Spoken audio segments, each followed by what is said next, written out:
जय हिंद, जय Maharashtra. The stock selection या आपल्या यूट्यूब चॅनलमध्ये मी तुम्हा सगळ्यांचे स्वागत करतो। तर मित्रांनो, आज आपण HBL इंजिनिअरिंग या कंपनी संदर्भात माहिती घेणार आहोत। या कंपनीला पहिले HBL पॉवर या नावाने ओळखलं जायचं आणि ते बदलून आता त्यांनी HBL इंजिनिअरिंग केलेलं आहे।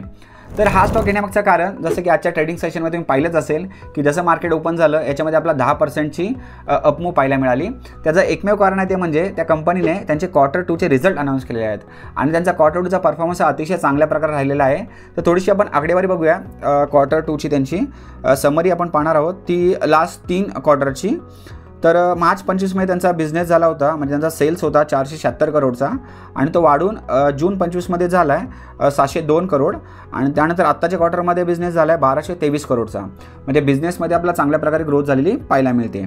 जसा बिझनेस वाढला त्याप्रमाणे त्यांचे एक्सपेन्सेस देखील वाढलेले आहेत, म्हणजे खर्च देखील वाढलेला आहे। तर मार्च 25 मध्ये त्यांचा एक्सपेन्सेस होता 396 करोडचा आणि तो वाढून झाला आहे जून 25 मध्ये 410 करोड आणि सप्टेंबर 25 म्हणजे या क्वार्टरमध्ये तो वाढून झाला 779 करोड। ज्या प्रमाणात बिझनेस वाढला त्याप्रमाणे त्यांचा खर्च देखील वाढलेला पाहायला मिळतो मित्रांनो। त्यानंतर ऑपरेटिंग प्रॉफिट मार्जिन इथं सुधारले चांगल्या प्रकारे। मार्च 25 मध्ये 17% होतं, त्यानंतर जून 25 मध्ये 32% आणि सप्टेंबर 25 मध्ये 44%।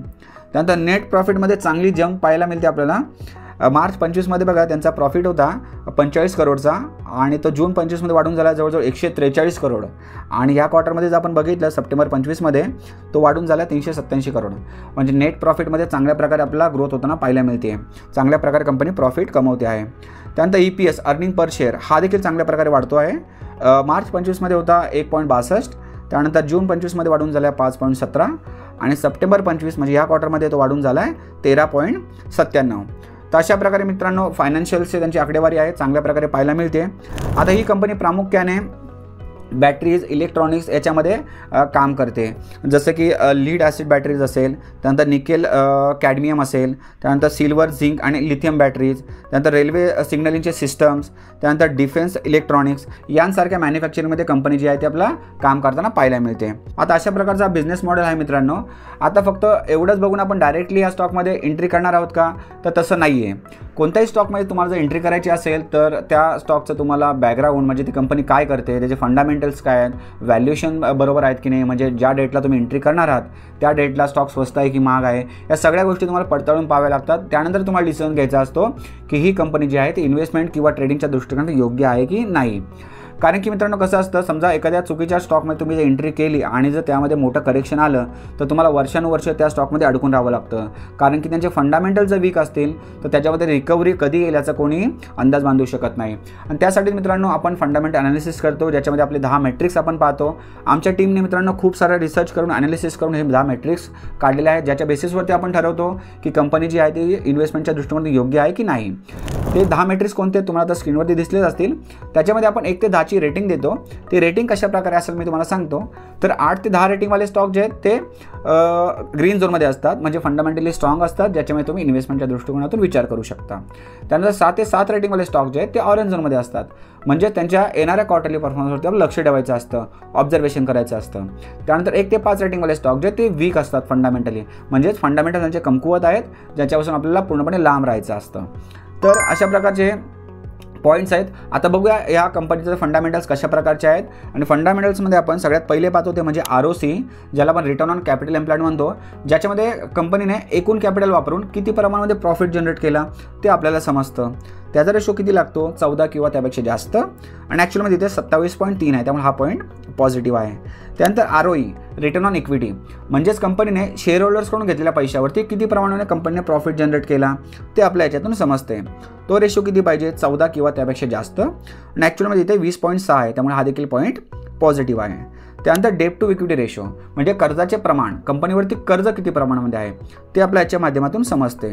तो रेशो किती पाहिजे, 1.5 किंवा त्यापेक्षा कमी, आणि ॲक्च्युअलमध्ये 0.04% आहे, म्हणजेच डेट टू इक्विटी रेशो जो आहे तो चांगला पाहायला मिळते, पॉझिटिव्ह पाहायला मिळते। आता ही चांगली साईन असते मित्रांनो, म्हणजे कंपनीवरती कर्ज जे आहे ते खूपच कमी आहे, म्हणजे नाच्या बरोबरीला आपण बोलू शकतो। त्यानंतर इंटरेस्ट कव्हरेज, म्हणजेच कंपनी आपला प्रॉफिट वापरून इंटरेस्ट किती प्रमाणामध्ये भरू शकते, म्हणजे इंटरेस्ट भरण्याची कॅपॅसिटी कंपनीची किती आहे ते आपल्या याच्या माध्यमातून समजते। तो रेशो किती पाहिजे, 3 किंवा त्यापेक्षा जास्त, आणि ते जवळजवळ 50 पाहायला मिळतोय, त्यामुळे हा देखील पॉईंट जो आहे तो स्ट्रॉंगली पॉझिटिव्ह आहे। त्यानंतर पुढचं आहे ते म्हणजे OPM ऑपरेटिंग प्रॉफिट मार्जिन. याच्यामध्ये कंपनीच्या एकूण रेव्हेन्यूमधून ऑपरेटिंग एक्सपेन्सेस वजा करता कंपनीच्या हातामध्ये किती प्रॉफिट शिल्लक राहिला ते आपल्याला समजतं. आता ऑपरेटिंग एक्सपेन्सेस कोणते कोणते आहेत, जसं की रॉ मटेरियल आलं, त्यानंतर इलेक्ट्रिसिटी बिल आलं, त्यानंतर रेंट आलं, त्यानंतर एम्प्लॉईजचं पेमेंट आलं किंवा इतर ॲडमिनिस्ट्रेटिव्ह एक्सपेन्सेस असतील, हे सगळे वजा करता कंपनीच्या हातामध्ये किती प्रॉफिट शिल्लक राहिला ते आपल्या याच्यातून समजते. तर तो रेशो किती पाहिजे, 12 किंवा त्यापेक्षा जास्त. आणि ॲक्च्युअलमध्ये इथे 15.2 आहे, त्यामुळे हा देखील पॉईंट पॉझिटिव्ह आहे. त्यानंतर कॅश फ्लो क्वालिटी, याच्यामध्ये कंपनीचा जो प्रॉफिट आहे तो खरा कॅश इनफ्लो आणि आउटफ्लोशी मिळता जुळता आहे का नाही ते आपल्याला समजते.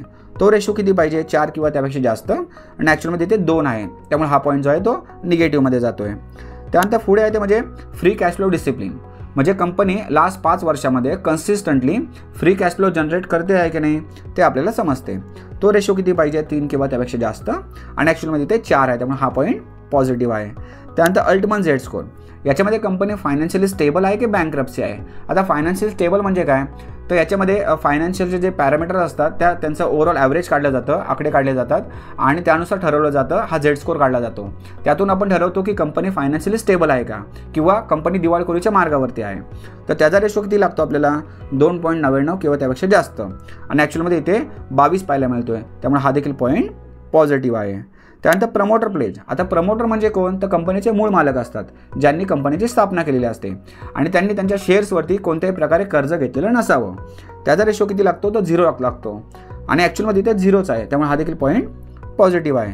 त्यानंतर CAGR compound annual growth rate, याच्यामध्ये आपण लास्ट 5 वर्षाचा नेट प्रॉफिट ग्रोथ पाहतो. तो किती पाहिजे, 12 किंवा त्यापेक्षा जास्त. आणि ॲक्च्युअलमध्ये इथे जवळजवळ 64.6 पाहायला मिळतोय, त्यामुळे हा देखील पॉईंट पॉझिटिव्ह आहे. आता याची रेटिंग जर बघितली तर 9ची रेटिंग आलेली आहे मित्रांनो, त्यामुळे हा स्टॉक जो आहे तो ग्रीन झोनमध्ये जातो आहे, म्हणजेच स्टॉक फंडामेंटली स्ट्रॉंग आहे, ज्याच्यामुळे तुम्ही इन्व्हेस्टमेंटच्या दृष्टिकोनातून विचार करू शकताय. आता याचे व्हॅल्युएशन बघूया, म्हणजे आजच्या डेटला ज्या प्राईसला स्टॉक ट्रेड करतोय तो स्वस्त आहे की महाग आहे. तर त्याच्यामध्ये आपण सगळ्यात पहिले पाहतो ते म्हणजे प्राईस टू अर्निंग रेशो, जो आपला इंडस्ट्री पीच्या आसपास लागतो. आणि इंडस्ट्रीचा PE आहे 28.7 आणि स्टॉकचा PE आहे 46.2, थोडासा PE आपला जास्त पाहायला मिळतोय. त्यानंतर इबिटा 10च्या आतमध्ये पाहिजे आणि इबिटा 31.9 आहे, इबिटा देखील थोडासा जास्त आहे. पेग रेशो 1च्या आतमध्ये पाहिजे आणि पेग रेशो आहे 0.96. आता त्या पेग रेशो जर 1च्या आतमध्ये आहे आणि PE थोडासा जास्त दाखवतोय तर ही ग्रोथ जस्टिफाय करते मित्रांनो. तर ज्याप्रमाणे स्टॉक वाढतोय कारण की कंपनीची ग्रोथ देखील त्या प्रमाणामध्ये होत आहे, तर ठीक आहे. व्हॅल्युएशन आपल्याला चांगले पाहायला मिळतात इथे, इबिटा थोडासा जास्त आहे. पण तुम्ही आता कशा प्रकारचे ट्रेडर्स आहे त्यावर डिपेंड करतं मित्रांनो, कशा प्रकारे एंट्री करायची आहे. तुम्ही जर ॲग्रेसिव्ह असाल तर तुम्ही आहे त्या टायमिंगला म्हणजे आजच्या डेटला तुम्ही याच्यामध्ये छोट्या छोट्या क्वांटिटीने तुम्ही तुमची इन्व्हेस्टमेंट करायला सुरुवात करू शकता. आणि तुम्ही जर कन्झर्वेटिव्ह असाल, तुम्ही जर सेफ ट्रेड बघत असाल तर तुम्ही थोडंसं चार्ट ट्रेड करून याच्यामध्ये योग्य डिमांड लेवलला छोट्या छोट्या क्वांटिटीमध्ये तुम्ही याच्यामध्ये इन्व्हेस्टमेंट करू शकताय. आता मित्रांनो ही जी माहिती तुम्हाला दिली जाते कोणत्या प्रकारे बाय आणि सेलचं रिकमेंडेशन असतं, हे फक्त ॲज अ तुम्हाला स्टडी आणि एज्युकेशनल पर्पजसाठी माहिती दिली जाते. आता हे जे डिटेल्स आपण पूर्ण बघितल्या त्याच्यामध्ये आपण फंडामेंटल्स बघितले, अतिशय स्ट्रॉंग आहेत, व्हॅल्युएशन देखील चांगले आहेत आणि लास्ट 2 ते 3 क्वार्टरची आकडेवारी बघितली ती देखील चांगली आहे. कंपनीचा बिझनेस मॉडेल देखील चांगला आहे, त्यामुळे हा एक तुमच्यासाठी इन्व्हेस्टमेंटच्या दृष्टिकोनातून चांगला स्टॉक ठरू शकतो. आणि फक्त तुम्हाला जी एंट्री आहे मित्रांनो, थोडंसं चार्ट रीड करून योग्य लेवलवरती स्टॉक आला तर तुम्हाला याच्यामध्ये छोटी छोटी क्वांटिटी तुम्हाला ॲड करत जायचं आहे. तर अशा प्रकारचं अनालिसिस मित्रांनो आपण आज केलेलं आहे. तर मी ज्या पद्धतीने तुम्हाला एक्सप्लेनेशन केलं ते जर तुम्हाला आवडलं असेल तर आपल्या या व्हिडिओला लाईक नक्की करा आणि मला कमेंट करून देखील सांगा.